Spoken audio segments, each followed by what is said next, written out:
Que o Senhor abençoe o monte sagrado de Jerusalém, onde ele, o Deus de justiça, mora.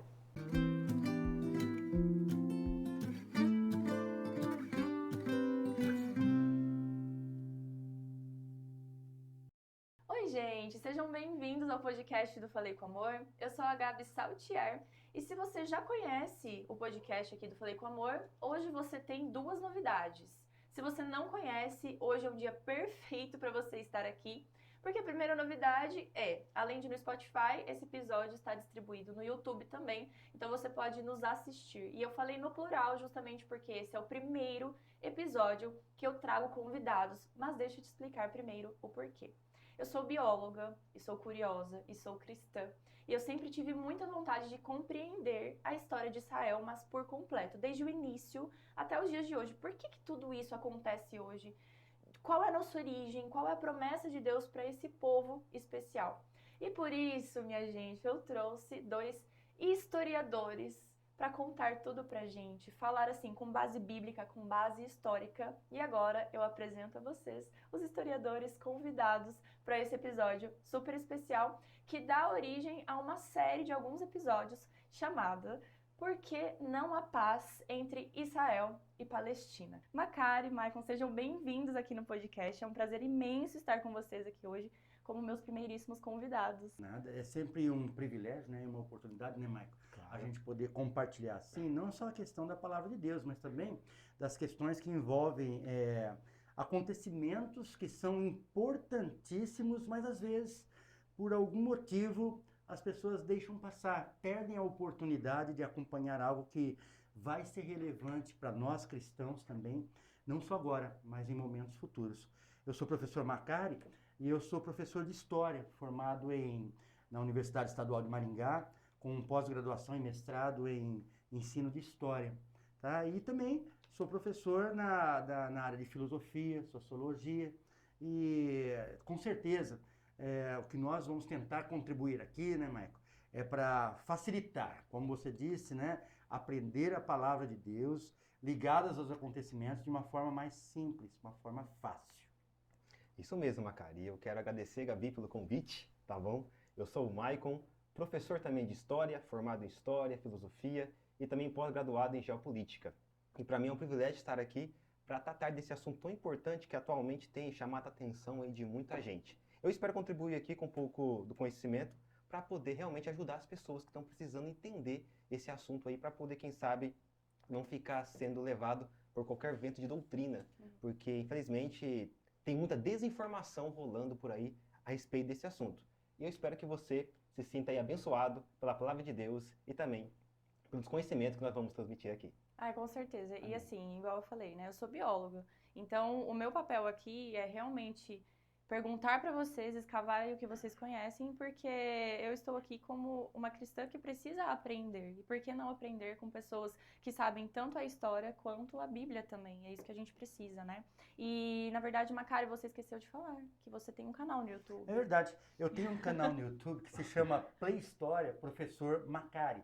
É um canal, hoje ele conta com cerca de 250 vídeos, né, relacionados à história, a momentos de história presentes, fatos, curiosidades. Então você está convidado a entrar, se inscrever lá no Play História Professor Macari, tá? E se você quiser também ali aproveitar todos aqueles vídeos lá para passar adiante algumas informações, fique totalmente à vontade. Você também, Gabi, fica totalmente à vontade, Maicon. Pode deixar. Já que ele apresentou o canal dele, eu não tenho no canal ainda. Mas vai fazer depois desse podcast aqui, você vai ter que fazer um canal. Assim, o canal tá pronto lá, só tem que colocar vídeo, né? Se chama Chave da História. Mas enquanto isso, você pode me seguir lá no Instagram, @profmaicon7. Segue lá que eu aceito vocês, beleza? Combinado. E aí a gente espera seus conteúdos novos, por favor, tá? Depois que estiver aqui. E aí, vamos aproveitar. Se você ainda não é inscrito no canal do Falei com Amor, se inscreva, deixa seu comentário, porque para produtor de conteúdo, se tem uma coisa que você faz de graça, mas que pra gente vale muito, é um comentário e o compartilhamento com alguém. Inclusive, as métricas do podcast não são como as métricas das outras redes sociais. Você precisa de alguém enviando esse podcast, esse episódio para alguém, para ele contar ali que esse episódio é relevante. Então já envia para alguém para aprender sobre a história de Israel junto com você. Então nós começamos hoje, é uma série que vai tratar desde o começo. Para a gente entender tudo que está acontecendo na história hoje, a gente precisa compreender a origem do povo de Israel. E é isso que a gente começa hoje. Macari, vamos começar do começo, então. A origem do povo de Israel. Tá bom. Os episódios, eles vão tratar de não só do povo de Israel. Nós vamos tentar aqui trazer informações que vai ajudar a entender as questões que envolvem hebreus, judeus, israelita, israelense, islamismo, palestino. São todos termos que estão envolvidos, como o Michael falou, né, Michael? Ele tem, há muita desinformação. Então, eu vou começar, nesse episódio especificamente, a gente vai começar a tratar mais do povo hebreu, o que deu origem aí à nação de Israel que nós conhecemos hoje. Existe um pensamento assim que Israel é uma nação de independência tardia, ou seja, ela se tornou uma nação muito recentemente, em 1948. Mas isso não é verdade, isso não é uma realidade. A grande prova disso é a existência do povo judeu, né? Um povo judeu que esteve espalhado pela história muito tempo antes de Cristo. Então eu vou começar aqui a relembrar aqui a questão de Noé. E aqui vale a pena lembrar, viu, Maico? Existem pessoas que acham que a história do dilúvio é uma história bíblica, ligada com a ideia de religião propriamente dito, mas não é verdade. Não é verdade. Nós temos ali a epopeia de Gilgamesh, né? Que ele já fala da história, de uma história do dilúvio, né? Numa conotação muito, mas muito parecida com a Bíblia. Existem ainda historiadores que eles chegam a dizer que a Bíblia, por ter sido escrita ali, começado a sua escrita em torno do século 13, 14 antes de Cristo, esses escritos que foram escritos numa forma cuneiforme, em tábuas de argila, né, e foram encontrados em 1847 por alguns arqueólogos britânicos. E eles vão perceber que nesses tabletes ali de argila, são 12 ao todo, né, 11 são considerados históricos, já conta essa história. O curioso, esses tabletes pertenceram à Biblioteca de Nínive, a capital da antiga Síria. Ou seja, esses tabletes eles têm em torno de 2000 anos antes de Cristo. Então, para você ver, aí muitos vão dizer assim, viu só? A Bíblia teve influência disso. Mas o mais importante é entender o seguinte, que o fato ocorreu e foi registrado não só pelo povo hebreu, ele foi registrado por muitos povos. E os povos semitas, eles são oriundos de onde? De um dos filhos de Noé. São 3 os filhos de Noé, né, Maico? Lembra o nome dele certinho, Maico? Sem, Cã e Jafé. Sem, Cã e Jafé. Então, os semitas, ele vem exatamente da origem de um dos filhos do Sem. Aí nós temos uma ideia. Bom, e o que isso tem a ver com o povo hebreu? Se você olhar, a primeira coisa que a gente tem que criar uma distinção aqui é entender o que é etnia, o que é nacionalidade e o que é religião. São 3 coisas muito diferentes. As pessoas olham assim, ó, o judeu, tá, mas o judeu é uma etnia, é uma nacionalidade, é uma religião? Então vamos entender, como o caso do muçulmano, mesma coisa. Etnia é quando envolve questões comuns e geográficas em torno de um grupo de pessoas. Então ela tem ali uma ligação histórica, tem uma ligação geográfica e às vezes genética. Então eles vão criar ali uma etnia. Quando a gente pega ali os semitas, nós estamos pensando de uma etnia que vai se desenvolvendo. E ela abre um leque para várias outras etnias, né? Então seria ali a questão étnica. Mas não é a mesma coisa que raça? Não. Hoje, historicamente, a gente pensa a raça como raça humana, que é subdividida em muitas etnias. E os semitas vão dar origem a várias dessas etnias. Quando a gente pensa em nacionalidade, por exemplo, eu posso ser um israelense? Sim. O Michael pode ser, mas vem cá, mas você tem origem judaica? No meu caso, sim, eu tenho origem judaica. Mas mesmo quando você não tem origem judaica, você pode ser, porque a nacionalidade tem a ver com você se tornar um cidadão de um estado, de um país, de uma região, uma nação, vamos dizer assim. Então, um brasileiro ele pode ter a nacionalidade brasileira e, ao mesmo tempo, ser israelense. mas ele não é israelita, porque israelita é quem nasce em Israel. É diferente, é uma coisa diferente, tá? E por fim, você tem a questão da religião. A religião é uma coisa ligada à ideia de você acreditar que o homem não é um fim em si mesmo. Então a gente dá o nome para isso dentro do mundo cristão de espiritualidade. Nós acreditamos que nós vivemos a religião aqui na busca de algo que transcende a nós mesmos. No nosso caso, como cristãos, nós entendemos como Deus. E os islâmicos? Também. Mas é o mesmo Deus? O Deus é o mesmo. A maneira com que você tenta se religar com ele é que é diferente. É essa maneira que a gente dá o nome de religião. E para fechar esse início aqui, para entender, que estamos entendendo essas diferenciações, para entendermos o assunto, tá? Nós temos que entender que apesar de serem distintos, etnia, religião e nacionalidade, para se entender a história do que está acontecendo hoje na Palestina, é preciso entender que tudo isso está relacionado, tudo está acontecendo ao mesmo tempo. É um choque, é um conflito étnico, de nacionalismo e religioso, tudo acontecendo ao mesmo tempo.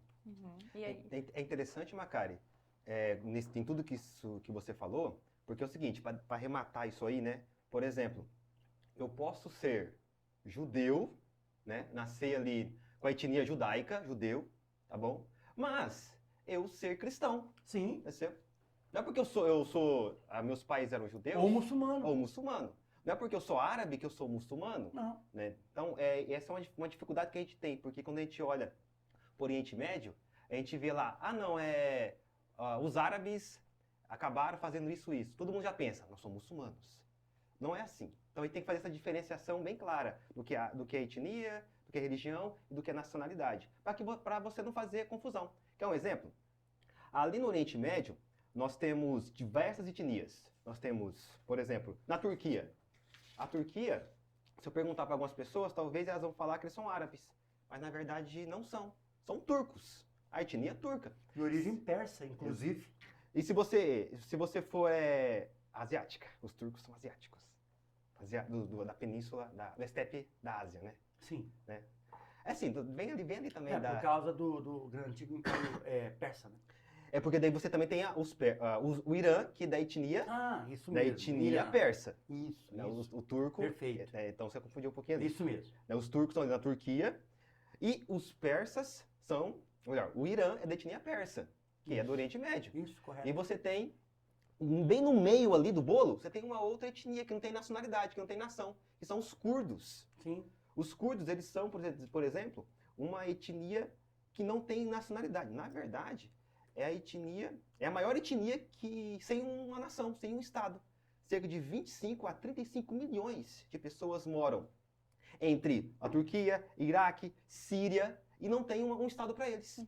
E esses curdos, muitos são muçulmanos, cristãos, como é que fala? Cóptas, né? Cóptas, certo? Também são judeus, enfim, tem religião judaica. Então, ou seja, pra gente só diferenciar um pouquinho, para ficar mais fácil, porque a gente vai falar mais para frente, lá no segundo, no terceiro episódio, sobre a relação desses povos. É importante você ter isso em mente, tá bom? E uma questão em cima disso, nós vamos também abordar a questão dos palestinos. Sim. Que muita gente pensa que Palestina é árabe. Não, palestino não é árabe. Né? Hoje, ou se não, palestino então são os antigos filisteus.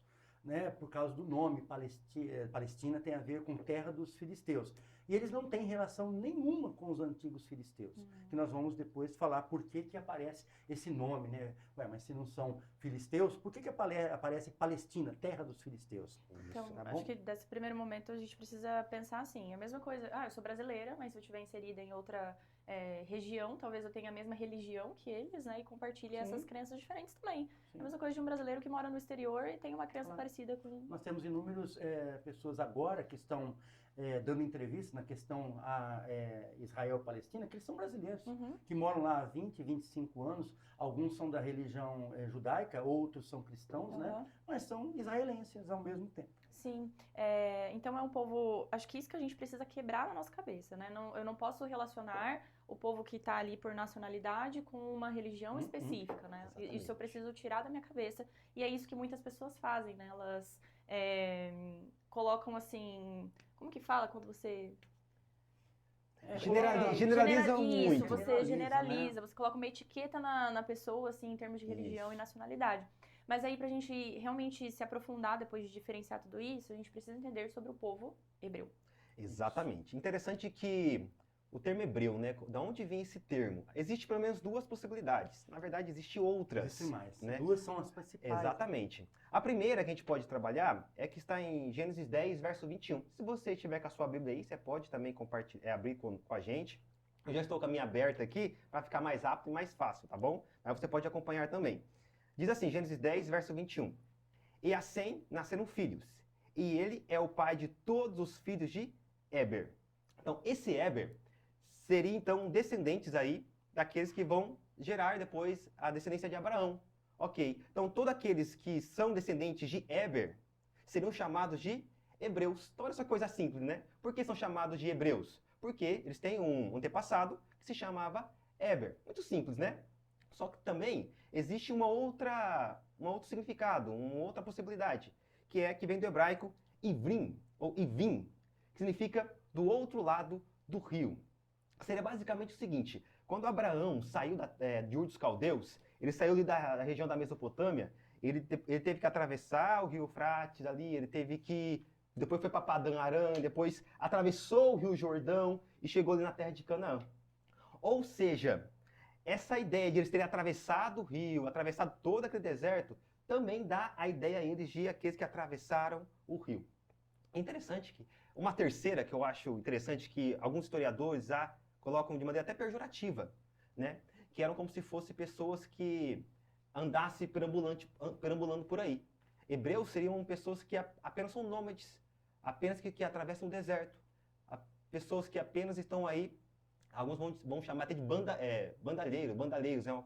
Uma pessoa que não tem onde morar, ou algo desse tipo, tá? Ao estilo Lampião no Nordeste brasileiro. Exatamente, exatamente. Então, você tem essas possibilidades do termo hebreu, tá certo? Agora, Abraão foi para a terra de Canaã. Já já a gente vai conversar um pouquinho mais sobre isso. Mas o seguinte, da onde vem esse termo Canaã? Né? Da onde vem? E se você, mais uma vez, pegar a sua Bíblia em Gênesis 10, verso 6, está escrito o seguinte: e os filhos de Cã são Cuxi, Mizraim, Put e Canaã.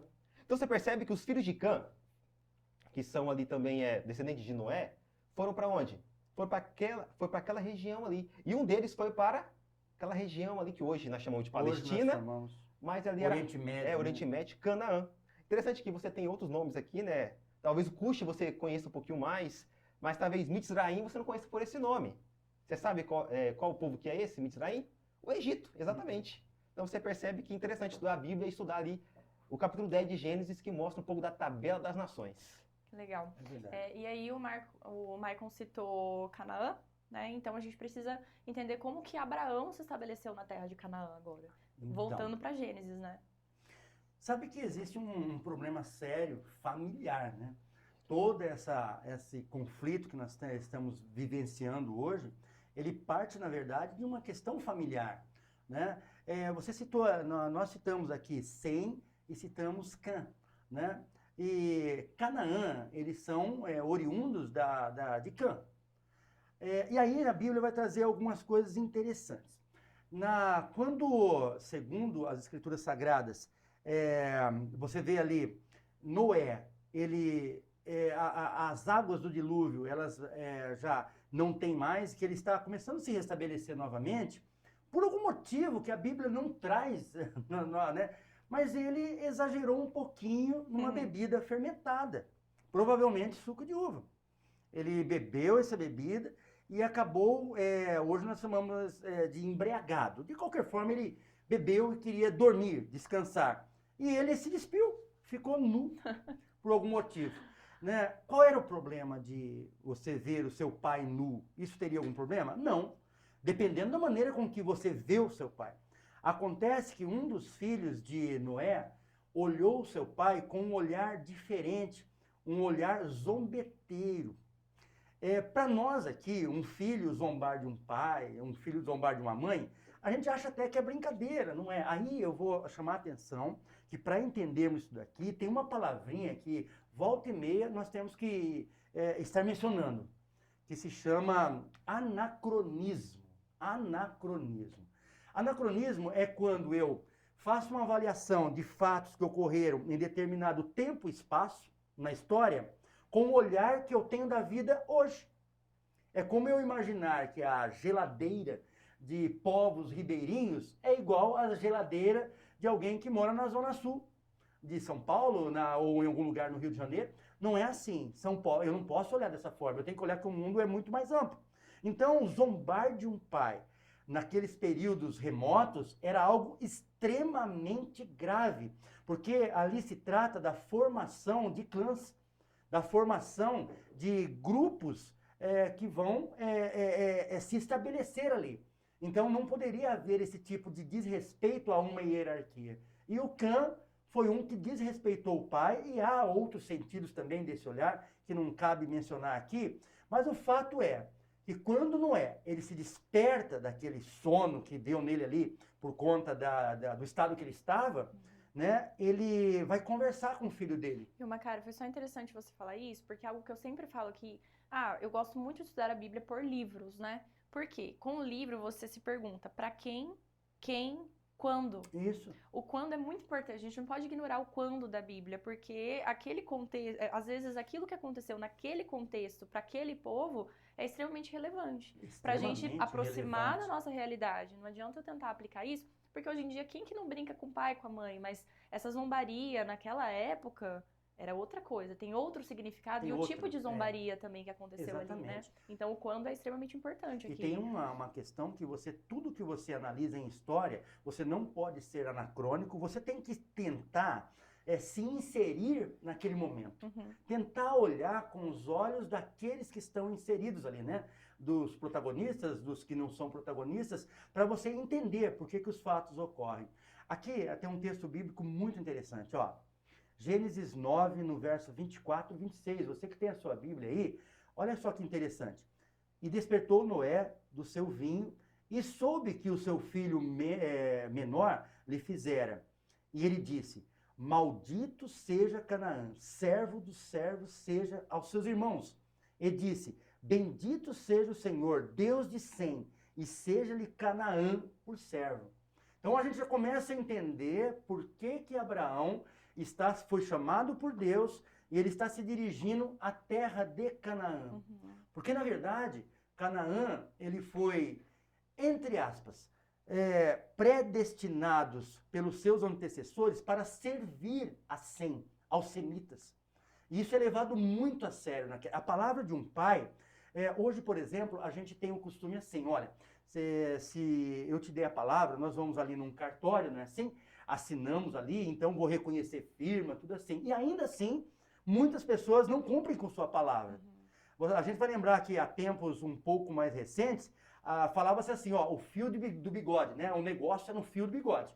Se eu dei a minha palavra, eu cumpro a minha palavra. Naquele tempo eles tinham costumes muito diferentes do nosso, como por exemplo, colocar a mão debaixo da coxa do pai. Então isso é muito tempo, mas começa a pensar, mas como isso? Que coisa estranha. Estranha para quem? Essa é a pergunta que nós temos que fazer. Estranha para mim, para você, mas não é estranho para aquele povo. Então, quando o pai falava palavras aos seus filhos de bênção ou de maldição, elas ocorriam, elas aconteciam, porque simplesmente era levado muito a sério essa questão. A gente vê isso com o Esaú e Jacó também, né? Sim, nós vamos passar, inclusive, por ele, né? Só uma curiosidade em relação a essa que o Macari falou, sobre o vinho, né, em que o vinho ou suco de uva, que Noé bebeu, surge uma pergunta, né? Mas Noé não era um homem cheio da graça de Deus, um homem fiel a Deus, como que ele se embriagou, ficou bêbado? E alguns vão interpretar que, na verdade, Noé, foi nesse momento que Noé descobriu que o vinho era alcoólico. Então foi a primeira vez, assim, entendeu? Ele não se embriagou por vontade própria. Estava bebendo o vinho lá e ele percebeu que o negócio era diferenciado e ficou desse jeito aí. Então, ou seja... Por isso já foi orientado que não fizesse de novo. Exatamente. Não se tem registros que aconteceu novamente. Né? Foi uma primeira experiência. Exatamente. uma má experiência ali, né? Mal sucedida. Mas aí, agora que a gente leu esse versículo de Gênesis, a gente entra no período patriarcal, né, Michael? Exatamente. Agora, o seguinte, Deus, ele vai chamar Abraão. de sair de Ur do Caldeu para então ir para uma terra que Deus iria lhe mostrar, né? O texto muito conhecido de Gênesis 12, verso 1 até o 3, né, que diz basicamente o seguinte, que Deus, Lech Lecha, né, em termo em hebraico, né, sai da sua terra, da sua parentela, da casa dos seus pais e vai para uma terra que eu te mostrarei. Ou seja, Abraão com fé saiu ali então de Ur dos Caldeus, saiu ali da sua família e foi então para onde Deus o havia mandado, sem saber exatamente onde era esse lugar. Então Abraão foi com muita fé e coragem naquilo que Deus havia ordenado para ele. Diz assim em algumas tradições que a família de Abraão era idólatra.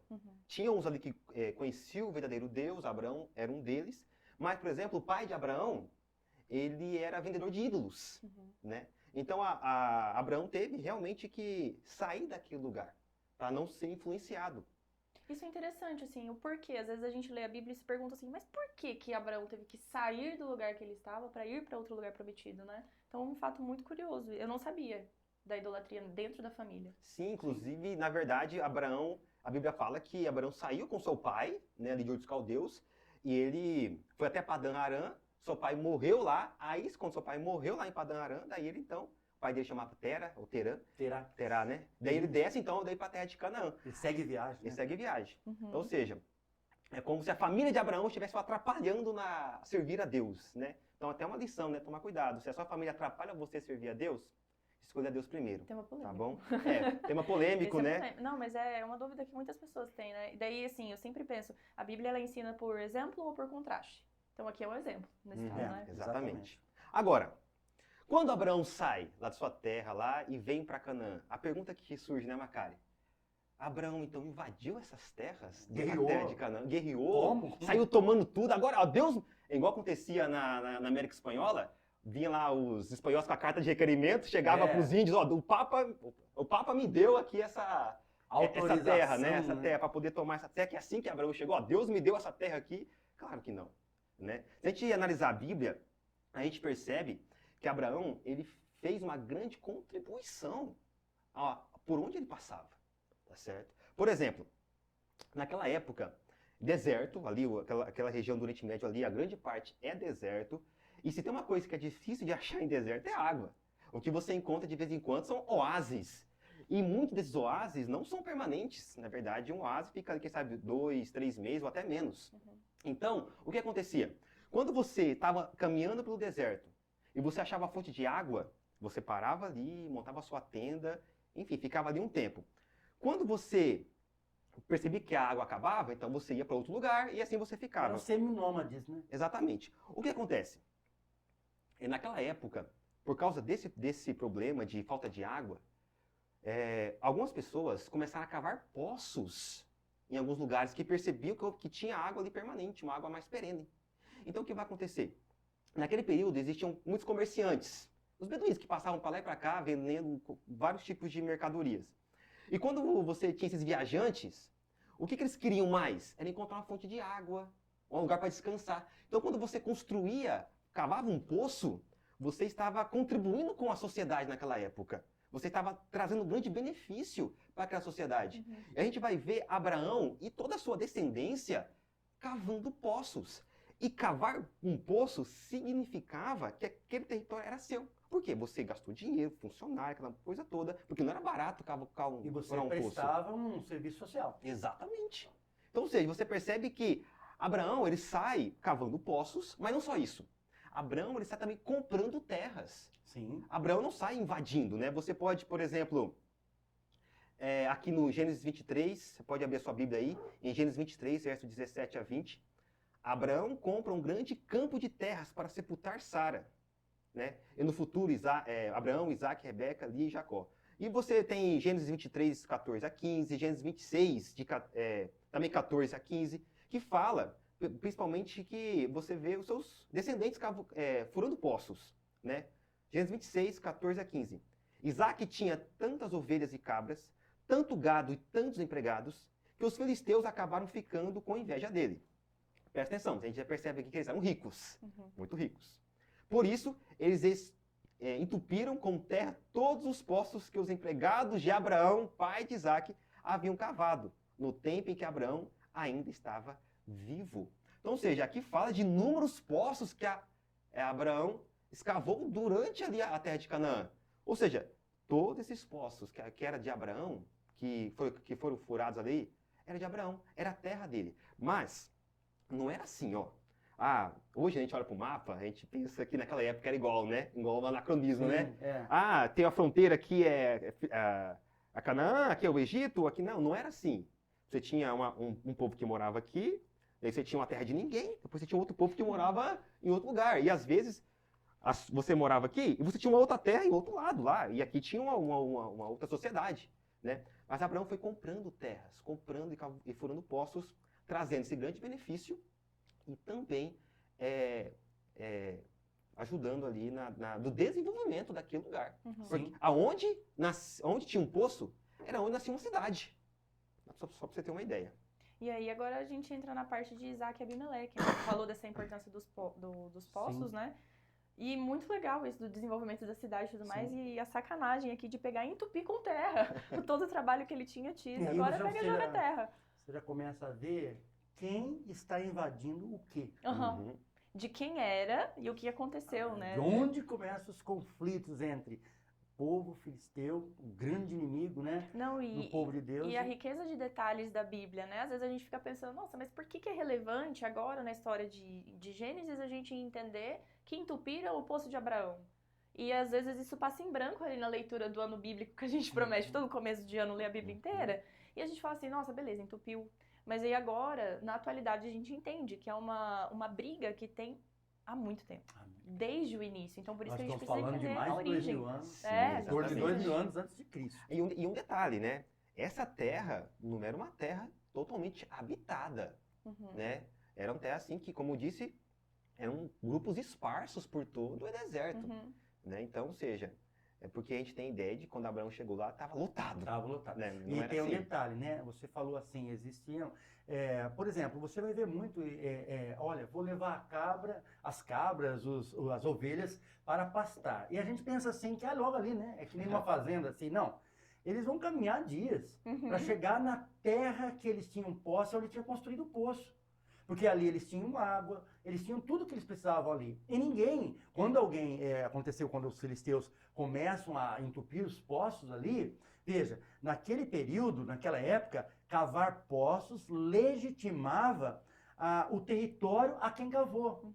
Então, uma pessoa que entope o poço daquele lá, ele está confrontando aquela pessoa que já legitimou aquele território que era o quê? Entre aspas, terra de ninguém.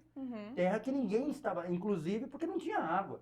A gente olha assim, nossa, olha o Salmo 23, né? Os verdes pastos, a gente já pensa ali nos pampas gaúchos, né? Gente, é uma moitinha aqui, daqui a 200 metros outra moitinha, não tem água, é um deserto. Por isso que a maneira como se legitima as conquistas no passado, é muito diferente da maneira como se legitima atualmente, né?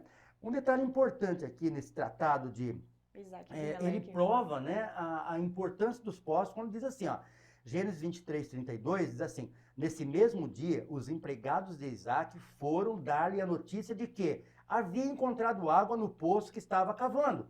Isaac pôs nesse poço o nome de Seba, que por isso até hoje o nome daquela cidade é Berseba, né, ou Berseba, em alguns lugares. Viu só? Ele legitimou aquele espaço, é como se ele fundasse ali uma cidade ali. Por quê? Porque foi ele que cavou, entendeu? Houve um investimento em cima de tudo isso, né?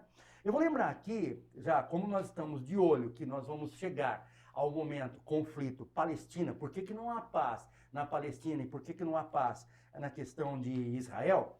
Eu vou lembrar aqui uma outra situação, que é o caso de Esaú e de Jacó. Veja, eles, né, eram irmãos gêmeos. Portanto, eles tinham tecnicamente a mesma idade. Né? Jacó nasce, mas ele nasce...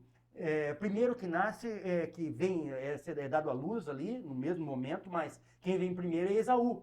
Ele é todo peludinho, né, bonitinho, coisa e tal. E você tem ali o Jacó, mas quem que você vê ali? O que você vê ali? A mãozinha de Jacó pega já no calcanhar de Esaú. Mas isso significa o quê? Olha, O nome Jacó, algumas pessoas eles falam errado, né? Acreditam que o nome Jacó quer dizer enganador. Não, não é. O nome tem muito a ver com a história que você vive e tem muito a ver, a conotação semântica que dá para o nome, tem muito a ver com a história que a pessoa vive, mas ela tem mais a ver com o momento do nascimento. Então, a palavra Jacó é aquele que segura o calcanhar.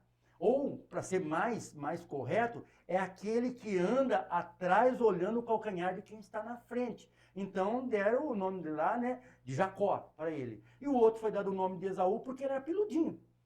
Então, olha só, o nome tem a ver com a condição que eles nasceram. Nós temos um caso familiar, um caso de problema familiar. No ventre de Rebeca, você tem ali um conflito entre os dois filhos, de Esaú e de Jacó. Então, são dois irmãos gêmeos.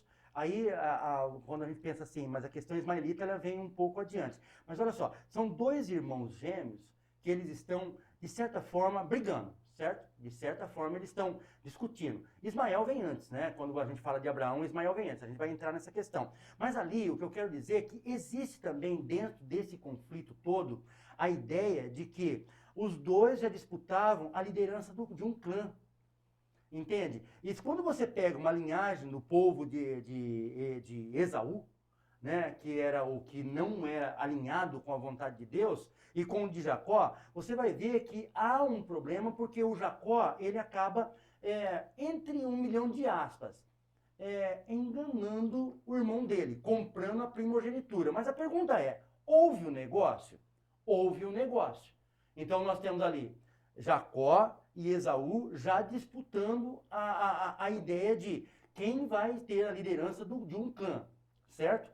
Anteriormente, quando a gente falou ali de Abimeleque ali, a gente falou que ele legitimou ali os poços. E quando a gente pega, falando de Jacó agora, o Jacó, ele tem uma vida bem conturbada. Ele engana o irmão, o pai, ele tem que enganar o pai, para quê? Para ele receber o negócio que ele fez. Só lembrando que é a mãe dele que foi que armou Exatamente. toda a treta, né? Você está vendo que ali existia um problema sério de família? A mãe, ela, de certa forma, admirava um filho e o pai admirava outro filho. No final, houve tudo isso, com a ajuda da mãe, o Jacó tem que fugir. E ele vai ficar muitos anos longe. E depois ele vai se casar, né? Vai conhecer a esposa dele e ele vai voltar para a terra dele. Aqui eu chamo a atenção, olha só o que diz em Gênesis 31:3. E disse o Senhor a Jacó, torna a terra dos teus pais. Veja, Deus está dizendo, essa terra é a terra dos teus pais. É uma terra que tem dono. Não é uma terra que está ali, olha, fiquei ali e saí, agora todo mundo pode entrar. É uma terra que é legitimada a sua conquista. E a tua parentela, eu serei contigo. Ele levou todo o seu gado e toda a sua fazenda que havia adquirido, o gado que possuía, que alcançara em Padã Arã, para ir a Isaac, seu pai, à terra de Canaã. Ou seja, ele estava voltando para a terra dos pais. A Bíblia está afirmando, essa terra tem dono. Ela pertence a Abraão, a Isaac e a Jacó. É bem claro isso. Eu só gostaria de fazer uma reflexão desse que você falou, abrir um parênteses aqui. Isaac parece que ele estava regredindo. Isaac não, Jacó estava regredindo. O Abraão tinha descido já de Padã Arã para entrar na terra prometida. E Jacó estava onde? Em Padã Arã. Ou seja, se a gente fizer um paralelo assim espiritual, é como se Jacó estivesse regredindo espiritualmente. E Deus fala, filho, sai daí, aí não é o seu lugar, eu tenho algo melhor para você, uma terra que eu já preparei para você. Então ele ouve a voz de Deus e volta então para a terra de Canaã. Talvez você está nos assistindo aí, nos ouvindo, talvez você tenha regredido na fé, talvez esteja fraco na fé e Deus está pedindo para você voltar a ter aquele primeiro amor. Ouça esse chamado e não fique esperando, assim, sabe, um milagre acontecer. Não fique esperando um raio cair do céu, não fique esperando, porque não vai acontecer. Não fique esperando o mar se abrir, um anjo aparecer, porque Deus já falou na palavra de Deus. Ele está chamando você para sair dessa mornidão, dessa sua fraqueza espiritual e voltar. E quem sabe, não para uma terra terrestre, para a Canaã celestial. E isso vale muito na nossa vida espiritual mesmo, porque a gente tem a impressão de que o que a gente tem hoje é o melhor ao nosso ver. Mas a gente nunca está preparado para os sonhos de Deus para nossa vida, né? A gente acha que a forma que eu estou lidando com a minha vida agora, resolvendo meus problemas, guiando, tendo meu discernimento, né? Desenvolvendo minhas virtudes, a gente sempre acha que é o melhor para nós, né? Exatamente. Mas a gente precisa voltar para a Bíblia para conhecer o melhor de Deus para nós, os planos de Deus para nós, né? E aí agora acho que a gente já entra no pedido de Jacó, né? Que ele ficou ali por 17 anos estabelecido, ou a gente não entrou na história de José Existe ainda? um detalhe ainda Aham. que é importante, né? Que mesmo quando Jacó volta, a Bíblia diz lá em Gênesis 33 que ele continua comprando terras. Uhum. Tá entendendo? Então, por que a gente está mencionando dessa forma? Para entender que eles não chegaram invadindo terras. Eles conquistavam a terra, legitimando com poços e adquirindo com as riquezas que eles iam adquirindo, comprando terras, negociando terras. Não era simplesmente chegar e invadir. Por que é importante entender isso? Para lá na frente nós entendemos por que eles saem do Egito e tem que lutar. E aí sim, tem que combater com outros povos. Uhum. Porque esses povos eram povos invasores. Em terras que já pertenciam ao clã, né, dos patriarcas. Abraão, Isaac e Jacó. Eu não entrei na menção aqui do Ismael, porque nós vamos entrar mais quando nós trabalharmos a questão da Palestina. Uhum. Né? Então, para nós aqui é mais interessante seguir a linhagem aí dos hebreus. Então, o filho da promessa ali é Isaac para os hebreus. Embora no Alcorão, né, ele vai dizer que não é, que é o Ismael, e tem alguns elementos em cima disso. Mas, na verdade, dentro do cristianismo, nós entendemos pela Bíblia que Isaac é o filho da promessa dada por Abraão, certo? E é interessante a gente falar assim, que muitas pessoas se questionam o que da guerra, né? Gente, não é simplesmente você chegar num lugar e pedir licença para quem invadiu ali. Não é assim até hoje. Você não chega pedindo licença, essa terra aqui era minha e eu preciso voltar para cá. O jeito de resolver, infelizmente, era através de guerras, né? Por algum motivo, ter que sair, você mora numa chácara, né? E você ter que, por algum motivo, né? Mais forte que você, com uma força maior, você tem que sair de lá. Uhum. E quando você retorna, tá lotado de gente, invasores. Aí você vai tentar negociar, não tem negócio, eles não vão sair. Então, por isso que, às vezes, aconteciam os conflitos. Uhum. E, Macari, você ia também falar sobre a questão da mudança, né, do nome de Jacó para Israel, né? É importante, né? Porque a mudança dele ali é um nome bem interessante, porque, como eu disse, o nome ele tem muito a ver com a vivência da pessoa. Como Jacó, ele fez algumas coisas assim que, tecnicamente, poderia ser entendido como enganação. Então, muita gente entende assim, o Jacó saiu de enganador para ser chamado de Israel. Mas, na verdade, é por causa, a semântica mudou por causa da forma com que Jacó viveu a sua vida. Uhum. Quando o Jacó ele volta para lá, veja, ele tem que consertar isso. Isso é importante. Isso aí, muitas vezes, nós somos cristãos, estamos vivendo ali, né, diante de Deus, e às vezes o nosso viver. E quando uma pessoa olha um cristão, ele não olha o João, a Maria ou o José, ele olha o cristão. Uhum. Principalmente se esse cristão fizer algo de errado. Então, o nome de Jacó, ele ficou assim com uma característica de enganador. Então, ele tem ali uma luta, literalmente uma luta com Deus. Ele está com medo do irmão dele, ele está voltando e sabe que tem que enfrentar o irmão dele. E ele sabe que sem Deus ele não poderia fazer nada. Então ele está pedindo ali, Senhor, eu quero a bênção, mas a bênção maior que ele queria ali era a proteção, era que Deus estivesse com ele lutando para que Deus estivesse com ele. Quando a gente pensa na ideia religiosamente, pensando em islamismo, o Islã quer dizer assim, o povo que é submisso a Deus. E quando a gente pensa em Israel, o povo de Israel, é o povo que luta com Deus e prevalece. Mas o que significa isso? Isso mostra como que o cristianismo vê Deus como um Deus de amor. Um Deus que você pode, às vezes tem pessoas que estão muito revoltadas com Deus. Elas estão com dúvidas, elas estão questionando Deus, elas estão pondo Deus à prova. E o Deus de amor aceita isso. Uhum. Ele aceita, como ele fez com Jacó. Olha, então agora você vai se chamar Israel. Quer dizer, o homem né? Que luta e com Deus.